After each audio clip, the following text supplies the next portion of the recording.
CI Games and Microsoft land a Game Pass deal, Starfield gets an update, more job layoffs, plus studio closures, and of course, your Game Pass titles.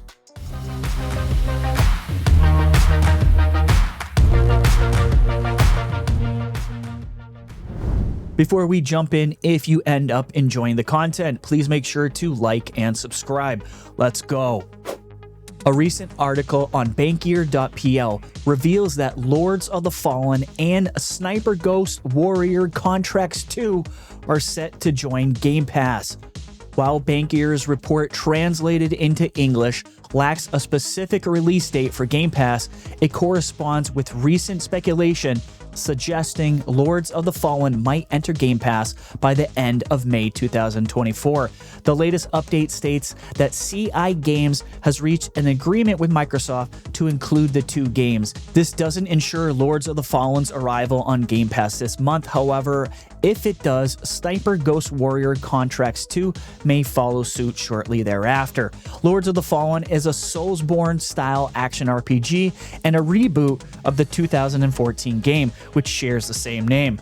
I'm really excited to try out Lords of the Fallen when the game drops into Game Pass. It's just another game like many that was sitting in my backlog. Starfield is getting a major update coming May 15th. We have improved surface maps, they say, with some big improvements to surface maps. You always know where to go and no longer get lost on your way to your mission. We have new gameplay options for those of you who like a bit of an extra challenge or want to make some aspects of the game easier. You can customize your experience with brand new options in the settings menu. Want to make ground combat harder but ship combat easier? You can do just that. They are adding ship decoration mode to the interior of the ships. Now you can decorate your ships just like you can with your outposts. They added tabs to container menus to make managing your inventory easier. I love these quality of life additions to games like this. They added the ability to change traits and appearance after entering the Unity, aka Game Plus. That's a really good ad right there. They added dialogue camera toggle in the settings. They also added display settings for the Xbox Series X to prioritize visuals or performance. All right, first up, we have the frame rate target. You can now choose between 30, 40, 60, or an uncapped frame rate on VRR displays. If you do not own a VRR display running 120 Hz, you'll still be able to select 30 or 60 frames. Screen tearing, though, may occur at times when selecting 60 on a non-VRR display. Prioritize. You can now prioritize between visuals and performance while trying to maintain the frame rate target. If you're choosing a frame rate target of 60 or above, they recommend changing this to performance. Prioritizing visuals keeps the highest resolution while maintaining full detail for special effects, lighting, and crowds. Prioritizing performance lowers internal resolution and detail for special effects, lighting, and crowds. Both modes may adjust internal resolution dynamically when scenes or action get heavier as well. When switching between modes, you will see the lighting change briefly as the system catches up to the new mode. They also teased, and this one I love, land vehicles will be coming sometime in the future, something that I'm really excited to try out and would love to see the option of creating your own land vehicle, much like the option to design our own ships, but they haven't said anything about that yet. But maybe we'll see that in a future update. Now on to the bad news. Microsoft has decided to shut down a few of the Bethesda studios.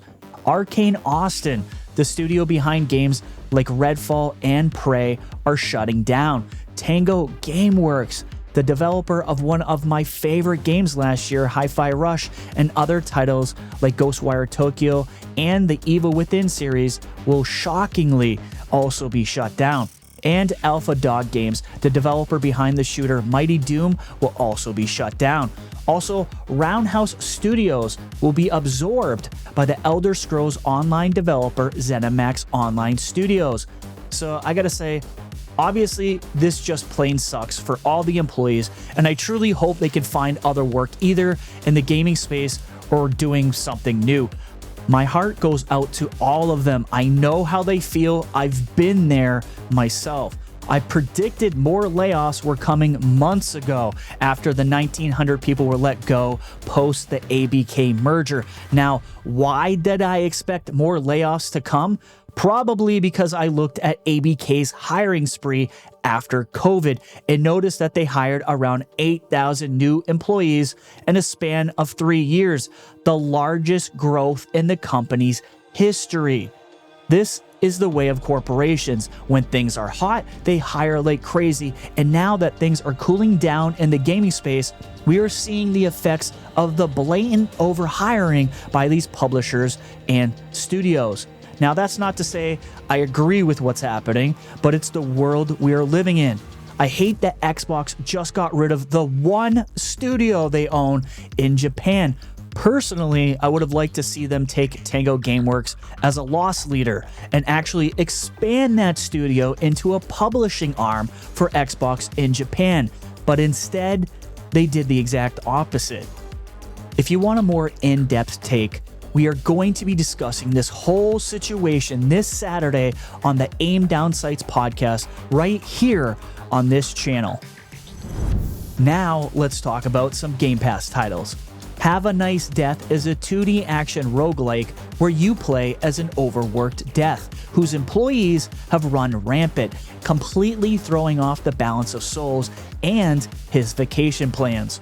In order to restore order, you'll have to grab your trusty skith and show your employees who's boss. Have a Nice Death came to Game Pass April 30th for Xbox, PC, and cloud. The time to beat the game is about 9 hours.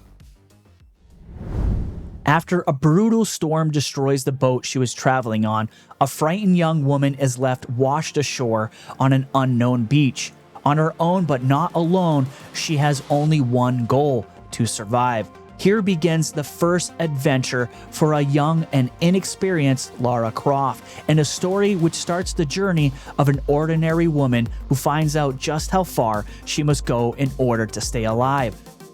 Tomb Raider Definitive Edition came to Game Pass May 2nd for Xbox, PC, and cloud. The Definitive Edition is a re-release of Tomb Raider developed by Crystal Dynamics and published by Square Enix for the PlayStation 4 and Xbox One.